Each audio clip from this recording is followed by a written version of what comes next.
నీ దగ్గర నుంచి ఇంటిని తీసుకొని రాజేంద్రకి ఎలా ఇవ్వాలో నాకు బాగా తెలుసు. ఇప్పటి వరకు రాజేంద్ర మీద గెలిచానని తెగ పొంగిపోతున్నట్టున్నావు.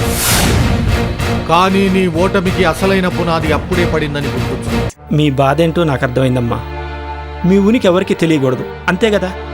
మీరు నా ఇంట్లోనే ఉండండి. నేను హరితో కలిసి ఎన్ని పాపాలు చేశానో తెలియదు, కానీ రాజేంద్ర గారికి మాత్రం తీరని అన్యాయం చేశాను. మీరు ఈరోజు ఈ పరిస్థితుల్లో ఉండటానికి నేనే కారణం. బ్రతుకు తెరువు కోసం ఆ హరి దగ్గర ఉద్యోగం చేస్తున్నా. అలాంటప్పుడు ఆయన ఏం చెప్తే అది చెయ్యాలి కదా. నువ్వు కావాలని ఎవరికి అన్యాయం చేయనప్పుడు నువ్వు పాపం చేసినట్లు ఎలా అవుతుంది? జరిగిపోయిన దాని గురించి ఎందుకు బాధపడతావు సుందరం? మా తలరాత ఇలా రాసిపెట్టింది, ఇలా జరిగింది. జరగబోయే దాని గురించి ఆలోచించు. మేమిక్కడ ఉన్నట్లు ఎవరికీ తెలియకూడదు. మా ఉనికి ఏదో బయటపడుతుందని కాదు. నువ్వు మాకు ఆశ్రయం ఇస్తున్నావని తెలిస్తే ఆ హరి నీ మీద పగ తీర్చుకుంటాడు.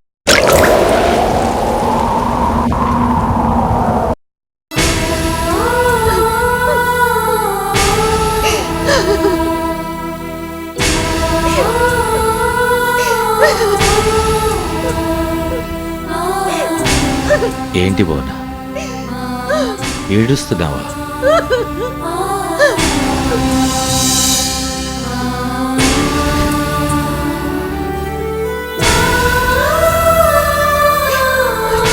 నువ్వేదో నాకు ధైర్యం చెప్తావనుకుంటే నువ్వే ఇలా నీరు కారిపోతున్నావేంటి బోనా? ఇవి మన కష్టాలకు ఆరంభం మాత్రమే. ఇక ముందు ముందు ఎన్ని కష్టాలను ఎదుర్కోవాలి. అన్ని కష్టాలు అనుభవించాలంటే ధైర్యం కావాలి బోనా. నువ్వు ఇప్పుడే భయపడిపోతే ఎలా? ధైర్యంగా ఉండాలి, ధైర్యంగా ఉండాలి. ధైర్యంగా ఉండటానికి ఎంత ప్రయత్నిస్తున్నా ధైర్యంగా ఉండలేకపోతున్నాను బోనా. ఏదో తెలియని భయం. అసలు ఈ కష్టాలన్నీ తట్టుకొని బ్రతకలేమోనని భయంగా ఉంది బోనా. ఎందుకండి అలా మాట్లాడుతున్నారు? నాకు ధైర్యం చెప్పి మీరు పిరికి వాళ్ళు అయిపోతున్నారు. జీవితాంతం మీకు తోడుగా ఉండమని నా దగ్గర మాట తీసుకొని మీరే నన్ను వదిలి వెళ్ళిపోతానంటున్నారంటే, నేను లేకుండా మీరు బతకలేనప్పుడు మీరు లేకుండా నేనెలా బ్రతకగలను అనుకున్నారు? నేనుందామనుకున్నా, నా శరీరం నాకు సహకరించడం లేదు బోనా. మళ్ళీ కష్టపడి ఏదో సాధించాలని నా మనసుకున్నా. ఇప్పుడు నా శరీరం నాకు సహకరిస్తుందన్న నమ్మకం లేదు బోనా. ఒకవేళ నాకేదన్నా అయితే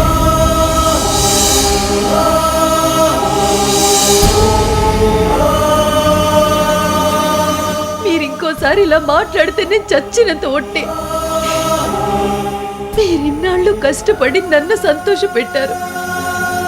అవసరమైతే మీ సంతోషం కోసం 10 ఇళ్లలో పాచి పనైనా చేస్తానండి. మీరింకోసారి ఇలా మాట్లాడితే నేను భరించలేను.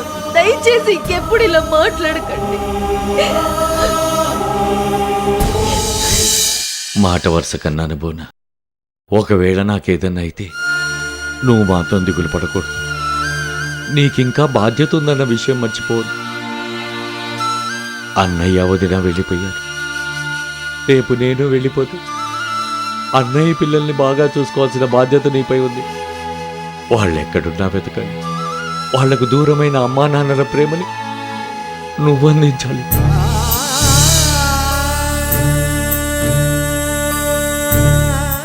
మన ప్రియకి సూర్య ఉన్నాడు బోనా, కానీ భార్గవి గాయత్రిని చూసుకోవటానికి ఎవరూ లేరు.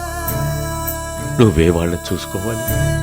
అందుకే అందరూ ఆడవాళ్ళు మాట్లాడినట్టు సుమంగళిగా పోవాలి, మీకంటే ముందు నేనే పోవాలి అని పిచ్చి పిచ్చి మాటలు మాత్రం మాట్లాడద్దు బోనా. ఎందుకండి ఇలా మాట్లాడతారు? మనకెవ్వరికి ఏమీ కాదండి. మన జీవితాంతం కలిసే ఉంటాం. మన పిల్లలందరితో కలిసి సంతోషంగా గడుపుతాం. ఆ మంచి రోజులు భగవంతుడు మళ్ళీ మనకిస్తాడండి. అంతేకాని మీరు ఇంకోసారి ఇలాంటి మాటలు మాట్లాడద్దు. నేను భరించలేనండి.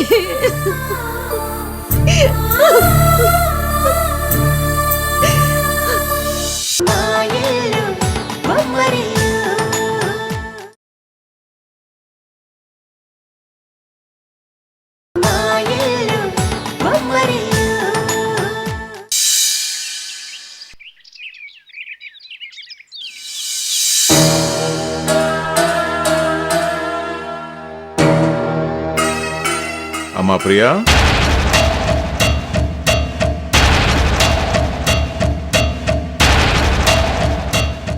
ఏంటమ్మా అలా చూస్తున్నావు? నిన్నేనమ్మా. కొంచెం కాఫీ కలిపి తీసుకురమ్మా.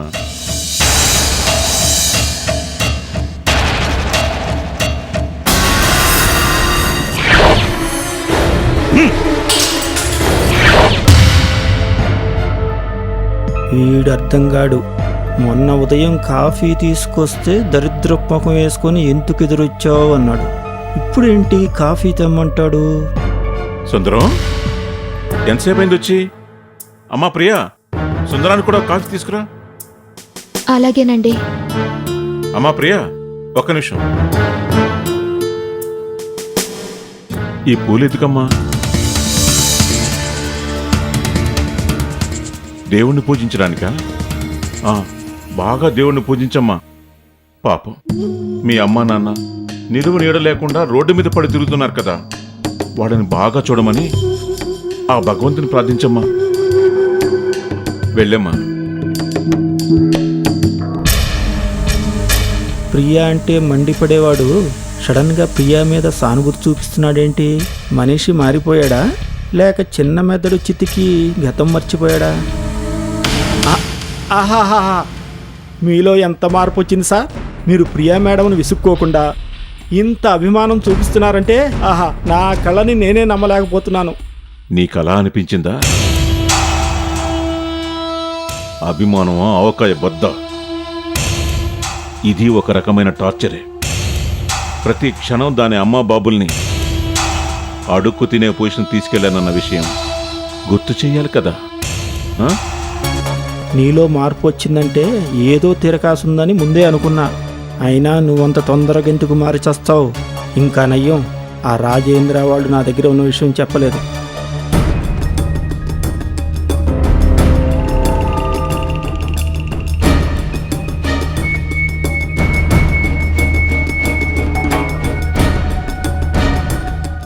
ఏంటి సార్, ఎప్పుడూ లేనిది పేపర్ మొదటి పేజీ నుంచి చివరి పేజీ దాకా తెగ చదివేస్తున్నారు?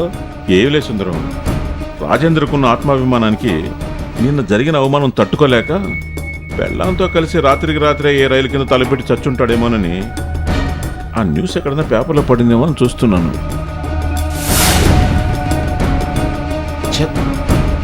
ఎక్కడా వాళ్ళు చచ్చినట్టు రాలేదేంటి?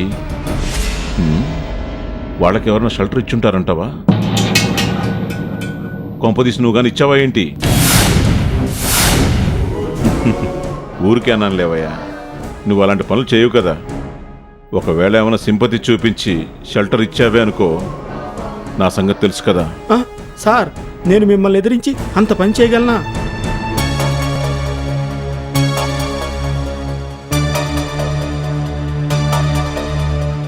ఎట్టి పరిస్థితుల్లోనూ రాజేంద్ర ఆయన భార్య నా దగ్గరున్న విషయం తెలియనివ్వకూడదు.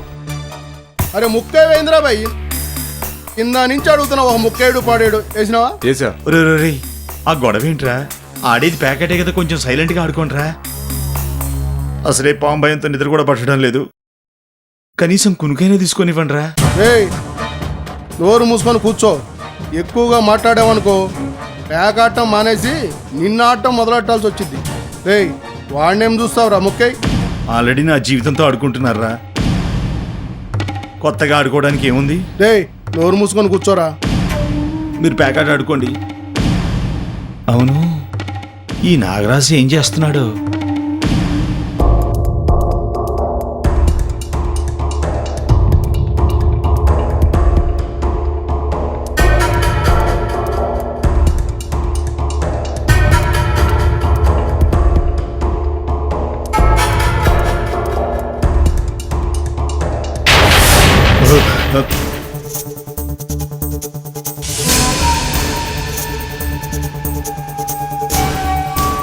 నిద్రపోతుందా లేకపోతే చచ్చిందా?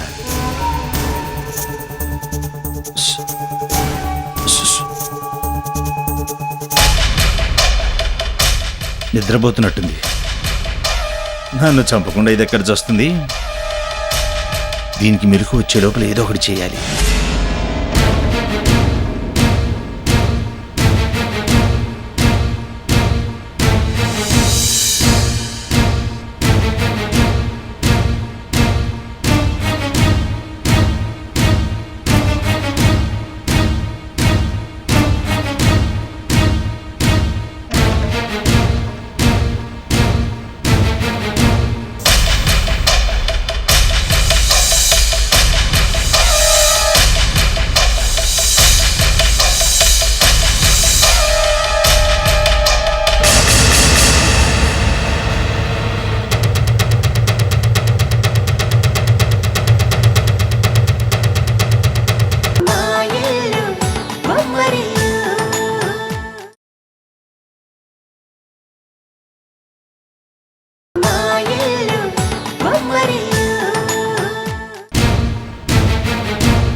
మీరెలాగూ నన్ను చావనీయకుండా వదిలిపెట్టరా. ఏ ముసల్దాని కోసం అయితే నన్ను ఇన్ని రకాలుగా చిత్రహింసలు పెడుతున్నారో నాకంటే ముందు ఆ ముసల్దాని ప్రాణాలు పోయేలా చేస్తాను.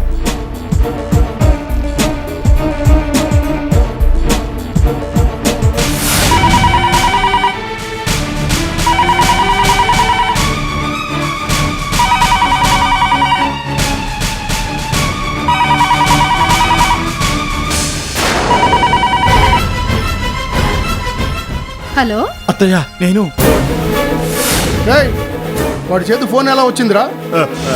బాబు నువ్వా? అమ్మాయి ఎలా ఉంది? బాగానే చేరిందా? మనవడు ఎలా ఉన్నాడు? అన్నట్టు నీకిష్టమని సున్నుండలు పంపించాను, బావున్నాయా? ఏంటి బాగుండేది? అన్న ఫోన్ నాదే అన్న, మర్చిపోయాను. నీ రేయ్ ఫోన్ పెట్టారా? అసలు నీ కూతురు నా దగ్గరికి వస్తే కదా. అసలు నేను అమెరికాలో ఉంటే కదా నీ కూతురు నా దగ్గర రావడానికి. రేయ్ ఎవరితో మాట్లాడుతున్నావురా? రేయ్ పెట్టే ఫోన్. రేయ్ రేయ్ అసలు ఇదంతా ఎందుకు గానతయ్య? అసలు విషయం ఏమిటో చెప్పేస్తాను.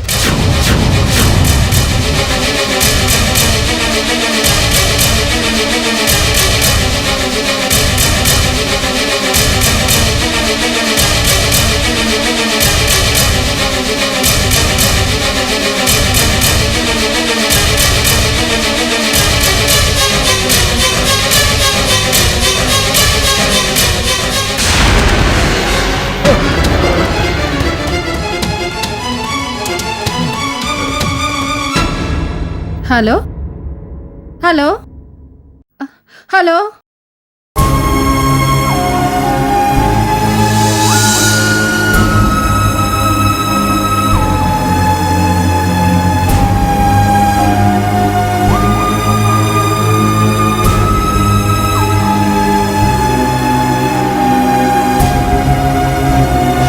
ఎంత ధైర్యం రా నీకు? మా దగ్గరే ఫోన్ కొట్టేసి మాట్లాడతావా? చెప్పరా ఎవరికి ఫోన్ చేసావో చెప్పు.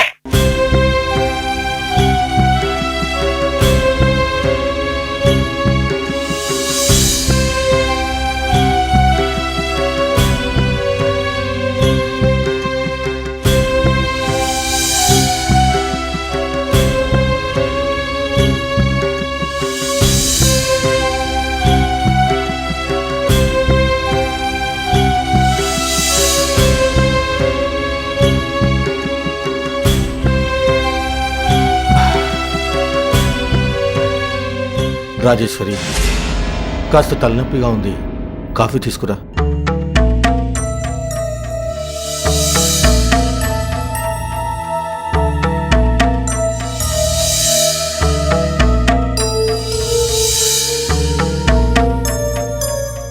ఏమైంది రాజేశ్వరి? ఎందుకు అదోలా ఉన్నావు? ఎందుకు ఇంత మోసం చేశారండి? మీరు అమ్మాయిని అమెరికా పంపించలేదు కదూ?